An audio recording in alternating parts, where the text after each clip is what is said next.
Jaya Kunja Bihari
Hare Krishna. Hare Krishna. So first I'd like to thank Jaguru Prabhu and the senior devotees of Devasana Mandir for giving me the opportunity to give class today, though I'm definitely not qualified. Lucky for you, if you don't like this class coming in next week, you'll have a different speaker. So. How many people it's first time coming here to temple? Hare Krishna. Welcome. Thank you for coming. So every Sunday we give a class at this time called Sunday Feast. And the speaker who will discuss a verse from our sacred text called the Bhagavad Gita. A very powerful scriptural text where Krishna, the Lord, is answering questions given to him by his disciple Arjuna. So today we're going to talk about, I thought it'd be fun to talk about failure today. Who wants to talk about failure? No? Okay, well, too bad, I'm giving the class. So we're going to talk about failure. Is failure a part of life? Yeah, right? For most of us, it's a bitter part of life. But today, I'm going to hopefully give you another way of looking at it. To help us really understand that it's not a permanent part of our life. It's not even a prominent part of our life. But also, failure can be actually a powerful experience if approached the proper way. It's okay? It is said that the success actually reconfirms what we already know, but failure will force you to grow into what you don't know. So the more you fail, the more you actually get deeper success, more sustainable success, which you actually appreciate more. So if success comes early, unfortunately we don't appreciate it. We don't utilize the skills we gain from success. It's often only when we fail that we actually make progress. So Winston Churchill, the former Prime Minister of Great Britain, said that success means to go from failure to failure without any loss of enthusiasm. This is what he defined as success.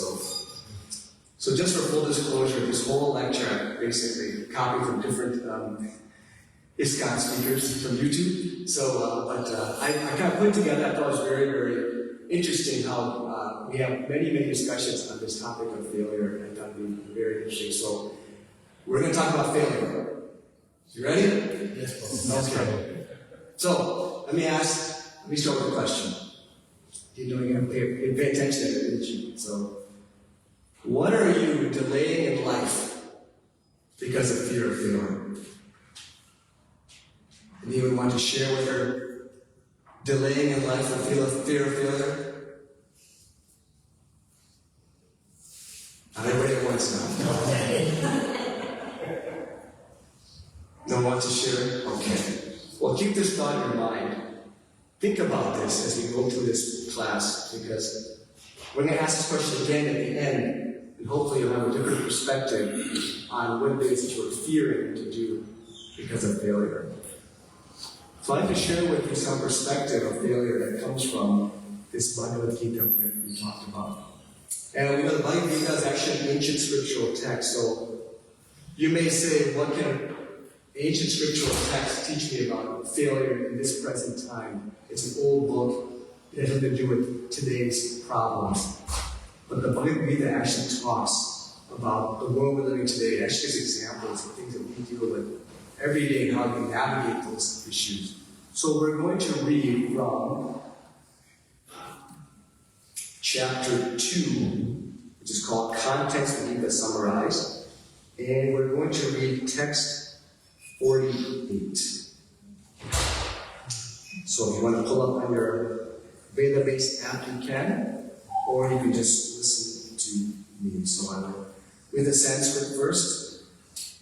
Yogastha guru karmani sangam tyaktva dhananjaya siddhya siddhyo samo bhutva samatvam yoga uchyate. Translation. Steadfast in yoga, O Arjuna, perform your duty equipoise, abandoning all attachment to success or failure. Such equanimity is called yoga. Purport. By His Divine Grace, A.C. Bhaktivedanta Swami Prabhupada Ki Jai. Krishna tells Arjuna that he should act in yoga. And what is that yoga? Yoga means to concentrate the mind upon the Supreme by controlling the ever-disturbing senses. And who is the Supreme? The Supreme is the Lord. And because He Himself is telling Arjuna to fight, Arjuna has nothing to do with the result of the fight. Gain or victory are Krishna's concern. Arjuna is simply advised to act according to the dictation of Krishna. The following of Krishna's dictation is real yoga, and this is practiced in the process called Krishna consciousness.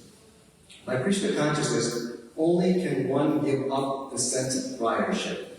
One has to become the servant of Krishna, or the servant of Krishna. That is the right way to discharge duty in Krishna consciousness, which alone can help one to act in yoga. Arjuna is a Kshatriya, and as such, he is participating in the Varnashram Dharma institution. It is said in the Vishnu Purana that in the Varnashram Dharma, the whole aim is to satisfy Vishnu. No one should satisfy himself. So is the rule in the material world, as is the rule in the material world. But one should satisfy Krishna. So unless one satisfies Krishna, one cannot correctly observe the principles of Varnashram Dharma. Indirectly, Arjuna was advised to act as Krishna told him. Om Jnana Timirandasya Mananjana Shalaya Chakshunam Viditam Yena Tasmai Sri Gurave Namaha Sri Chaitanya Manovistam Stavitam Yena Bhutale Sayam Gurupakada Bhayam Dadati Swapadantyam Vandeham Shri Guru Shri Yuddha Padakalam Shri Guru Vaishnavanscha Shri Rupam Sagajatam Sagara Raghunatam Vidam Tam Sajivam Sadvetam Savadutam Harijana Saitam Krishna Chaitanya Devam Shri Radha Krishna Padam Sagara Shri Krishna Padam He Krishna Karuna Sindho Niyabando Jagatapate Gopesha Gopikana Radha Namaste Tapta Kanchana Gauram Govindaneshwari Rishabharu Sudhe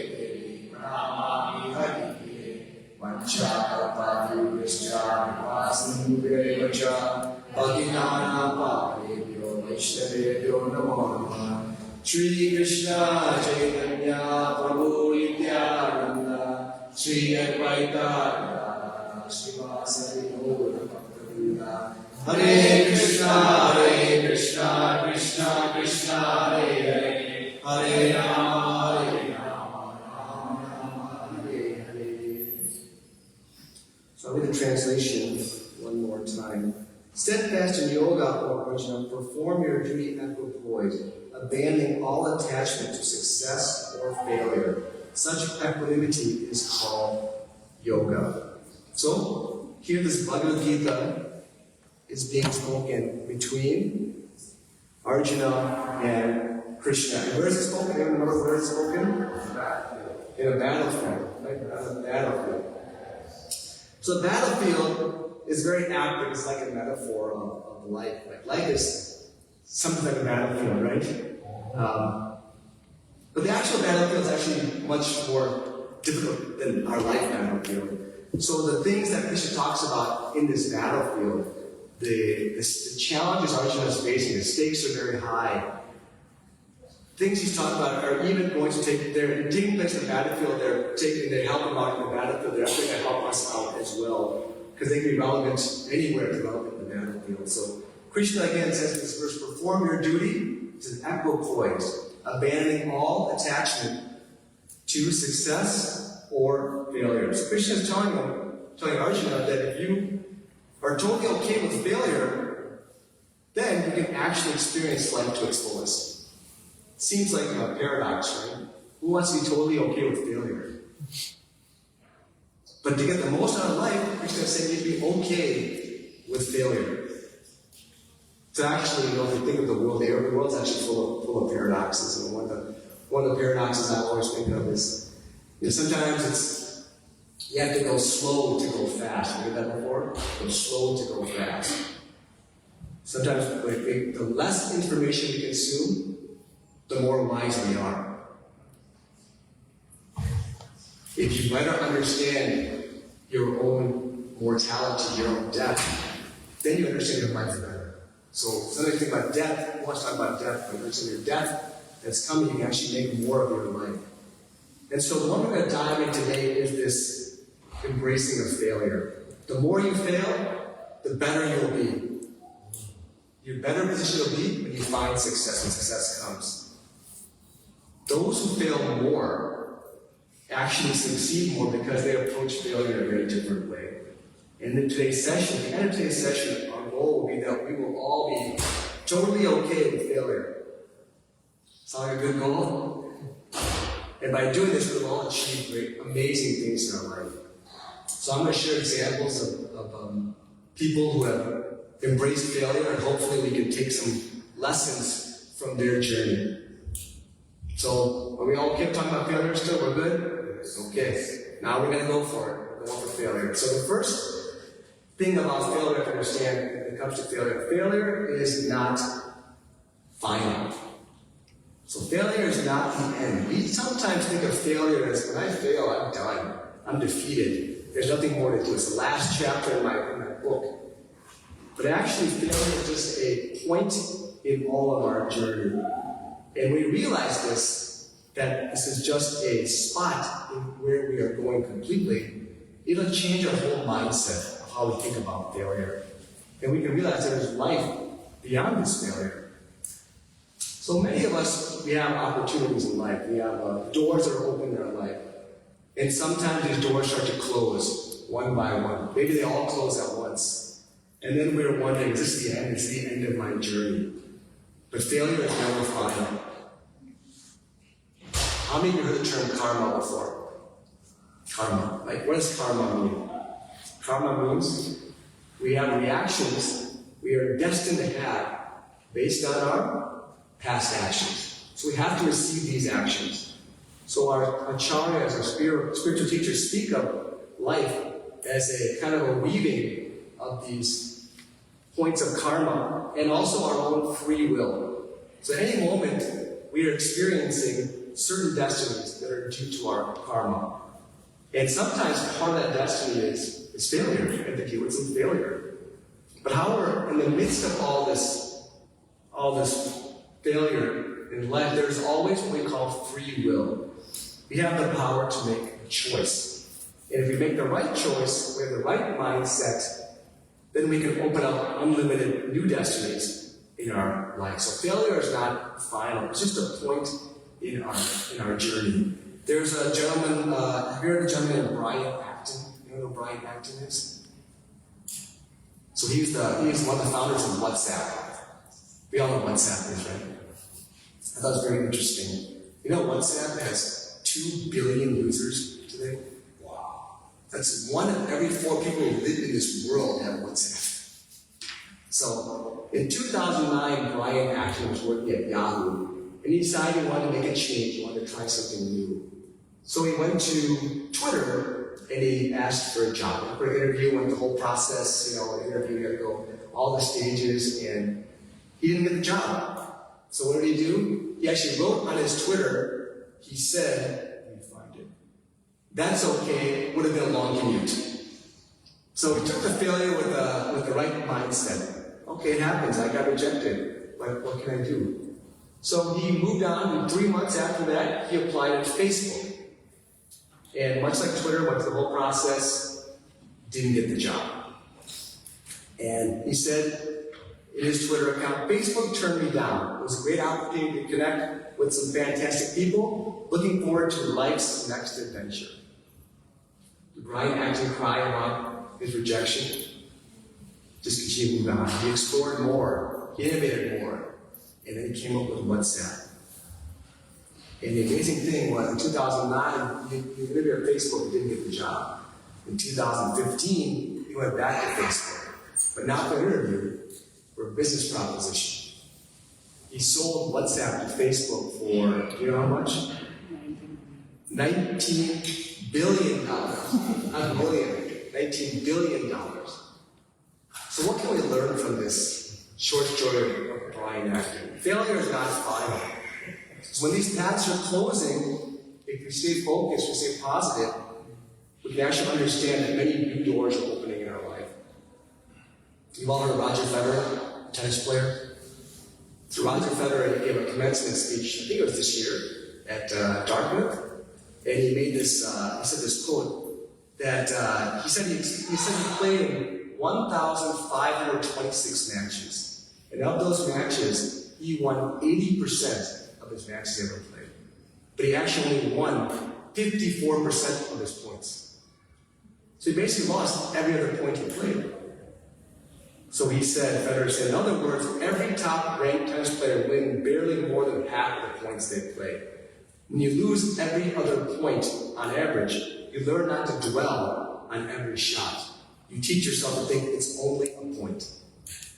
So in the game of life, Federer explained, you will always lose points, you'll win points. But the mindset has that is to overcome these points, because you're going to lose points all the time. And you overcome them, you remove the negative energy, and it frees you to fully commit to the goal you have at hand. And then it allows you to focus on achieving that goal. A point is just a point. That was very nicely said. So on the battlefield, Bhagavad Gita, Krishna is telling Arjuna, remain equipoised in success and in failure. And it makes sense because failure is not final. So failure is not final. Remember that. Second thing I want to bring up is that failure is not only final, but it's not bad. Failure is not bad. So if I'm saying failure is not bad, do any of us wake up every day and say, I want to fail today? I hope I fail. How can it not be bad? Of course failure is bad. No, failure is not bad. Failure can actually be your success. And sometimes success can actually be your failure. So when you're successful at something, this sometimes leads to complacency. And complacency leads to a sense of achievement, and this leads to sometimes not wanting to grow anymore. And this can actually be the end of our journey.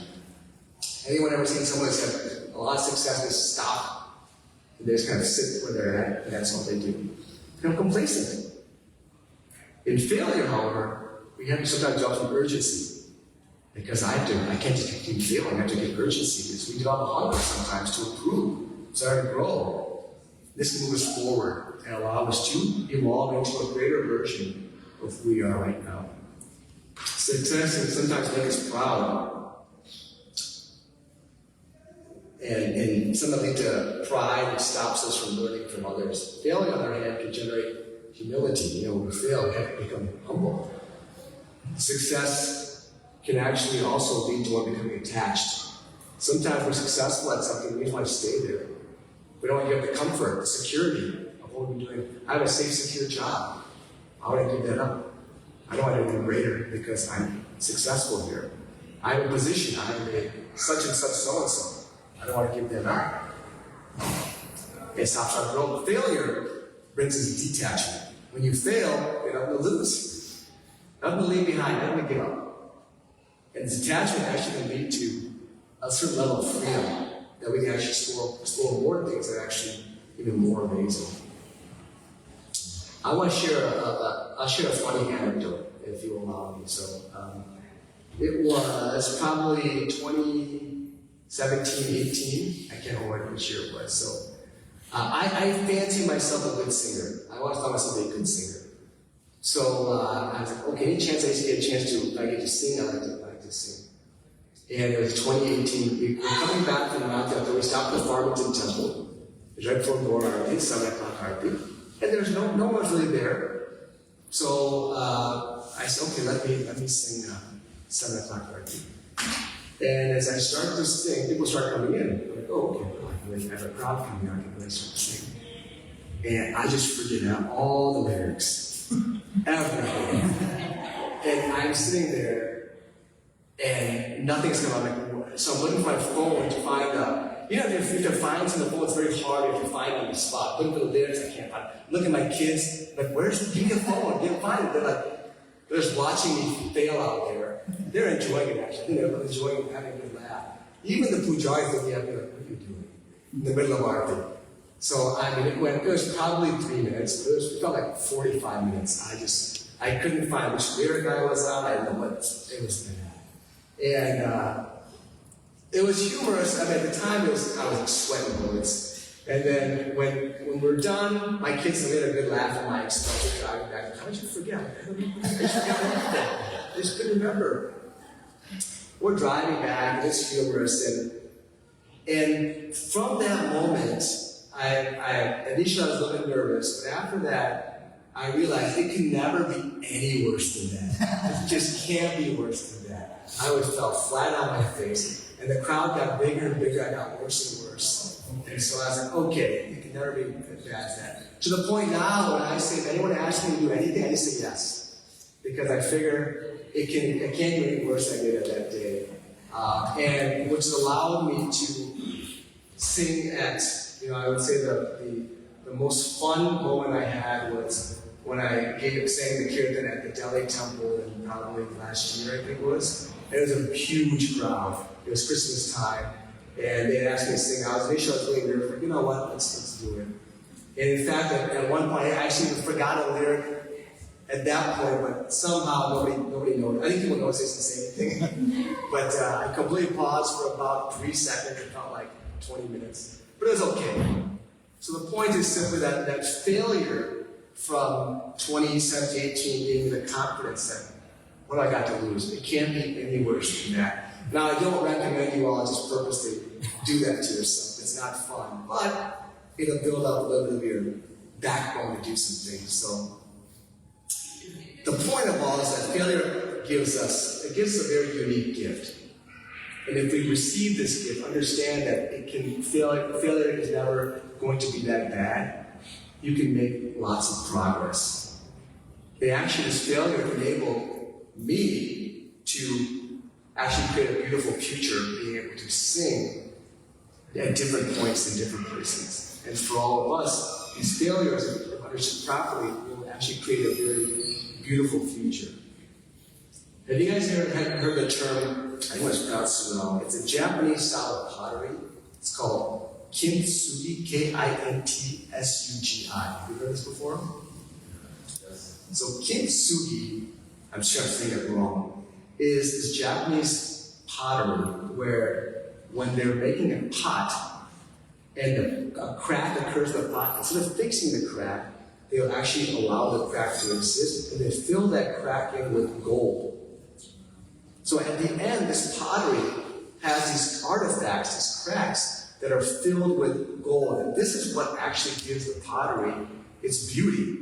So as I try to cover up these cracks are seen as part of the pottery's beauty, part of its evolution, really part of the whole story of how this pottery is made. In that sense, this Japanese art, this kintsugi, can remind us that we don't have to cover up our failures. Our failures are part of our journey. It's actually a beautiful part of our journey. We all know what venture capitalists are, right? Venture capitalists. They're just folks who have lots of money. They're looking to spend their money on something that makes them more money. So, not myself personally, but there are folks that do this. They have money and they invest in other companies. And it is said these venture capitalists, when they invest in a business, when they look at the entrepreneurs who are behind the business, if that entrepreneur has had a bankruptcy before, they actually see it as a positive. And why is that? They see that positive because they've gone through this process of bankruptcy before, they're more wise to it, and they won't do it again. So what seems to be like, oh my goodness, they've gone bankrupt before, I would never invest in them. The venture capitalists, the ones that have the biggest dollars, actually look at those people as better investments than those who never failed before. So failure is not bad. Failure isn't final. Failure is not bad. And third one we're going to talk about is failure is not only not final, not bad. Failure is actually not possible. Failure is not possible? Come on. I fail every day. What do you mean failure is not possible? What do we mean that by failure is not possible? So, we live in a world in which success is always determined by what we call external factors. Failure and success is based a lot of times on numbers in this society. And so we look at failures. What is your ranking in school? Where are you? Number 1, number 100. How many followers do you have on YouTube? Maybe that's the way you know if you're successful or not. How many commas do you have in your bank account? These are all so-called levels of success that many of us equate as being a success or a failure. There's an American writer and sociologist, his name is William Bruce Cameron. He said, not everything that can be counted counts. And not everything that counts can be counted. You get that? Not everything that can be counted counts. And not everything that counts can be counted. So, what's that mean? Things like money or possessions, which can be counted, are not necessarily the most important things. And things such as love, happiness, friendship, those are really valuable aspects that cannot be counted. They can be measured by numbers. Success is not a one-dimensional thing. It's not just what the world sees as success, but there's another dimension of success. It's internal, it's invisible. In this dimension of success, if we approach life with the right attitude, we will always be successful. What do I mean by that? So let's say, for example, you're trying to take a test, you have to pass an exam for school or for your job, and you put in all the endeavor, you put all the effort in. You study, you look at past exams, you get the advice of people, you even pay for a tutor to teach you how to do it. You do everything you can basically possibly do to be successful in this exam. And after all is said and done, you will get a result for that exam. You'll get a grade, for lack of a good grade for your exam. And this shows an external type of success, a visible type of success the whole world will see, which is definitely influenced by your endeavor and your effort. But there's also some destiny that plays a part in this world. What happens if you're sick that day for your exam? What about the question of the exam and what you didn't study? So everything else is the questions on the exam. What about the teachers having a bad day when they grade your exam? They just go really harsh on you. All these things happen. You did everything right. But there are always factors that are outside, that out of your control, which will influence the external outcome. So that's the one dimension of success. The external result is not completely in our control. But the internal result, that is completely in our control. Because you approach your exam with diligence. You approach this exam with endeavor, with effort. And you receive an invisible result. Something that no one else can see. You learn the knowledge, you become more disciplined, you become more focused by doing all these things, studying for this exam. So internally, regardless of what happened with the external result, you will develop a certain result that is invisible to the rest of the world. Initially. It's visible now, but it will soon come out one day.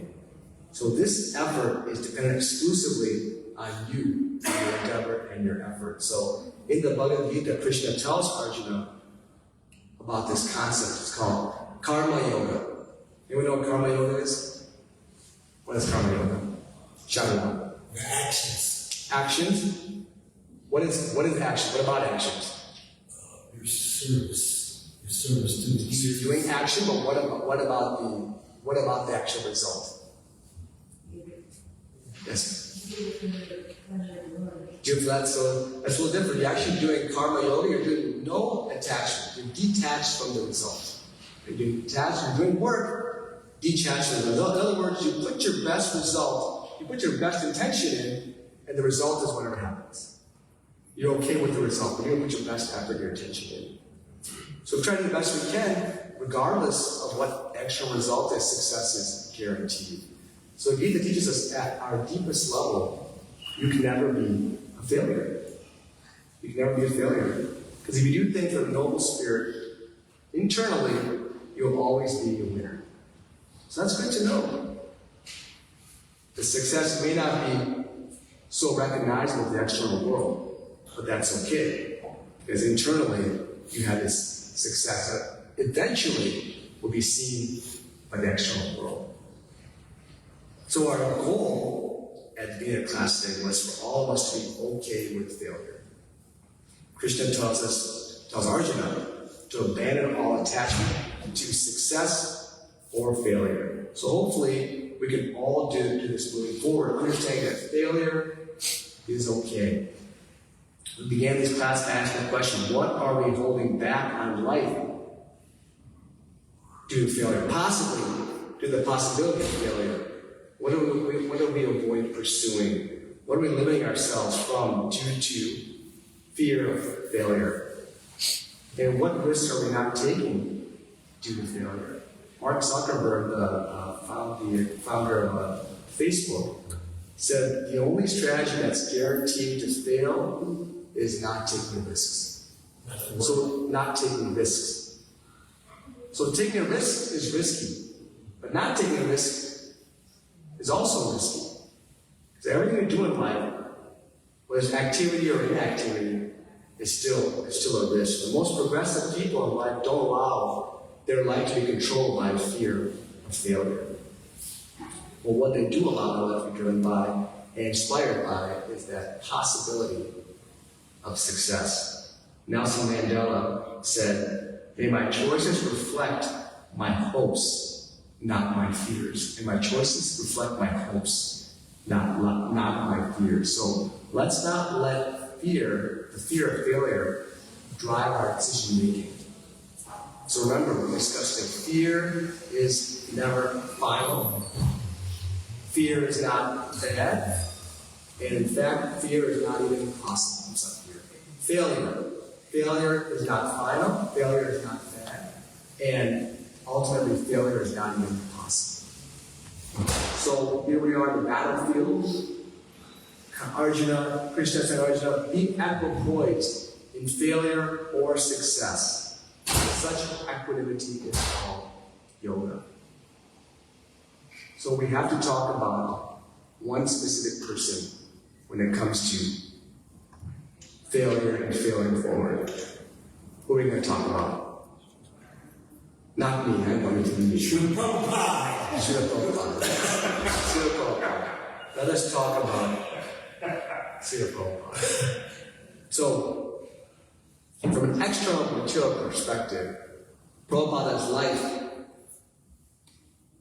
has what looks to be multiple failures. In the early in his life, his career, he failed in multiple businesses. He didn't really have great financial lasting success. He had a pharmaceutical business that really struggled and eventually collapsed. He tried to start this magazine, Back to Godhead. He tried very, very hard, so many times, going back and forth to the city to make this magazine work. And externally, it was not being very successful. He faced indifference, even possible scorn from his family to pursue a spiritual path. He did not have any support from his godbrothers. Once his spiritual master passed away, he didn't have any support from his godbrothers in his mission. He was kind of being a solo practitioner of his mission. He was not a young man when he really took part of taking this process to the West. He was in his 60s. And his health wasn't the best either. So all these issues that he had. And in fact, he had tried before to form a league of devotees. That also was met with lack of success. So, failure after failure after failure. Yet he still decided to go to the West because the spiritual master said, you have to go to the West. So, all these failures, now he's going to go to a completely different land. So who would go to a different land after he'd been failing so many places? This was Prabhupada's mission. His Guru Maharaj said, you have to do this. So he boarded this Jaladuta, this boat, and took a journey across the ocean. And in that journey he had not one, but 2 heart attacks. He arrived in America with the equivalent of $7 to his name and some books. And that's all he had when he showed up in America. And he started, he had no support, no network. He didn't know anybody. So he was in a foreign country, no money, no network. And he's had multiple failures in his past. And now he's in New York. And he is trying to start his movement. And 1 year into the movement, how many disciples did he have? 0. No success of real merit. His lectures were sparsely attended in the beginning, minimal interest in the public. I have to believe his native years are marked with loneliness. I mean, how much rejection can one person take? And his living conditions, that's not even talking about living conditions, they were unspeakable. He was living with burnouts. In fact, they had stepped over a dead body once to get out of his own apartment. These were his living conditions. Can you imagine doing this? So after all this time, he's had no success to speak of. We would all quit a long time ago. Yet he pushed on. And why is that so great? Because of all the successes that he had after that. He fulfilled his order, fulfilled the order of his spiritual master's guru, to preach Krishna consciousness to the English-speaking world, the Western world. He established a worldwide spiritual movement. He established ISKCON. How old was he established ISKCON? It's in his 70s. He established a spiritual movement. He transformed, for lack of a term, hippies, aimless youth, undisciplined, no compassion youth, into staunch devotees of Krishna. Discipline, compassion. And the age gap between his devotees and him, 30, 40 years age gap. I try to talk to someone 30 years younger than me, I can't nothing to talk to about. He's able to connect with them. Initiated thousands of disciples across so many continents. And what about scholarly contribution? He translated and wrote purports for Bhagavad Gita, this book we just read from today, Srimad Bhagavatam, Chaitanya Charitamrita, so many different texts he was able to translate into English, and from English into so many different languages. Dozens of other words we want to speak of. He produced one of the most profound body of spiritual literature in history. And he really set the global standard for accessible, pure Vedic scripture. And then let's talk about the temples he built. This being one of them that we are in there single year. In 12 years, he established 108 temples all over the world. Not only did he establish them, he managed them. I can't even imagine a family of 5. He's able to manage 108 temples. In not just in one town. Big cities. New York City, San Francisco, LA, Mumbai, Vrindavan, Mayapur. So many cities in India. Farm communities to continue this process of simple living and high thinking. He founded the BBT, the Bhaktivedanta Book Trust, one of the world's largest publishers of spiritual literature. He launched this global prasadam program, saying that no one should be hungry next to these temples. So, books, prasadam, institutions, so many things. His cultural impact. I remember as a kid in the 80s, movies would always have they'd always somehow make fun of the Hare Krishna movement. Every 80s movement had made fun of the Hare Krishna movement. How profound was the Hare Krishna movement that in the 80s he had already made mainstream, they'd make fun of them. That's a big thing. He brought kirtan to the mainstream. It's really interesting when I'll be working and someone will ask me, maybe some questions when I'm a dentist, they'll ask me a question about something else, I'll say, I go to the temple. And they'll say, do you read Bhagavad Gita? I'm like, how do you know what Bhagavad Gita is? This American person. How can they know Bhagavad Gita? Because Prabhupada made this book so profoundly all over the world it's taken. So inspired millions through this literature, through Bhakti Yoga, philosophy. And then how about vegetarianism? Nowadays, you run your restaurant, they have vegetarian menu. Even American restaurants have vegetarian menu. That's amazing. When he came vegan, yes, vegan. In the 60s when he came, there was no vegetarian food available. Let alone the Western world had that. It's amazing. He really reestablished Krishna consciousness as a respected worldwide tradition. So despite his age, he worked tirelessly. Despite his health, he worked tirelessly. Despite a lack of resources, he worked tirelessly.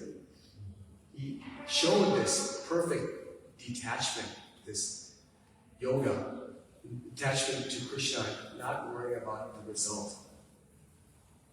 He actually was able to take these young devotees and he turned them into super, super loyal devotees. I mean, devotees that you see them now, people in their 60s and 70s, who are still, when you say Prabhupada's name, they start crying. They're so loyal to Prabhupada. They transformed them. He traveled the world how many times? Anyone know how many times he traveled the world? 14 times. Have any of us traveled the world 14 times? Not alone. I mean, at our age, I already get tired if I go to one trip India. I'm like, I'm tired. He traveled the world 14 times in his 70s. And he lived simply. So much money was coming from donations to his time. He never took anything for himself. He lived simply. No personal ambition, no material comfort. And more times than not, when a great leader passes, what happens to the organization? It withers away. ISKCON continues as a global institution in over 150 countries. How many millions have read these books that Prabhupada has translated for us? 108 temples when he passed. Now there's over 600 temples all over the world. This Bhagavad Gita is now being taught in universities. How amazing is that? The food programs are now getting bigger and bigger. They're expanding. And his teachings still remain the foundation for this global phenomenon we are seeing. Prabhupada once said, all my failures were just steps to ultimate success. Every difficulty he faced became part of Krishna's perfect plan to bring the holy name. Hare Krishna, Krishna Krishna, Hare Hare, Hare Rama, Rama Hare Hare. To every town and village. The lessons from Prabhupada's life are just so powerful. His material failures never stopped him from his desired goal of achieving spiritual knowledge to as many living entities as possible. So when we look at Srila Prabhupada's life, let's appreciate the full picture. Not only the glory of his achievement, but the courage it took for him to move on after his multiple failures. Because that is really the real miracle.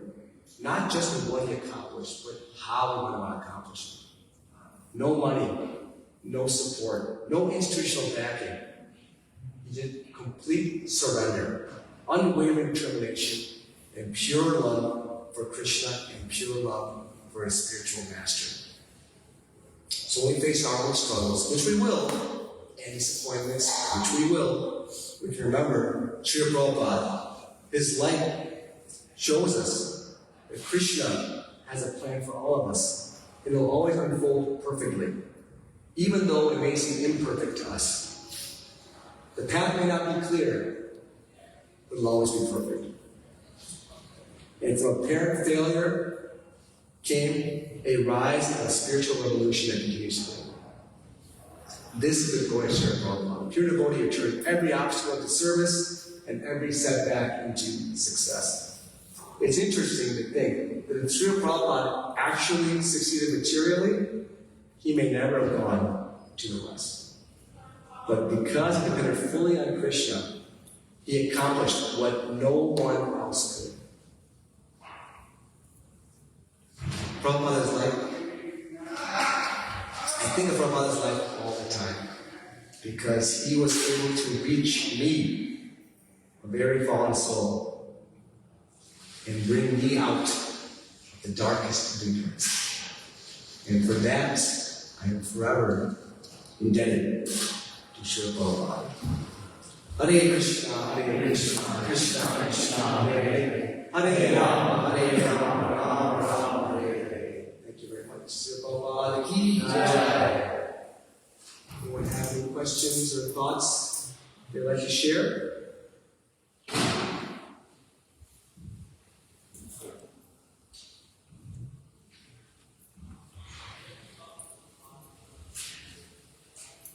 So usually it means that there's no questions. I did have thoroughly lost everybody. Or the material was so perfect, there's no questions. I know it's on the second. Not the second. So someone just made me feel better by asking a question. I'm going to point to my daughter and I'm going to ask a question. It just motivates us to try to do hard.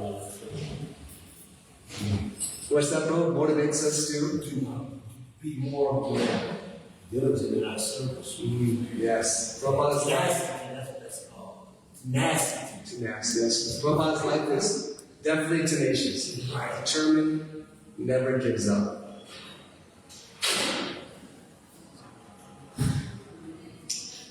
If there are no questions, then we will end class here. Thank you very much. Srila Prabhupada ki jai. Hare Krishna.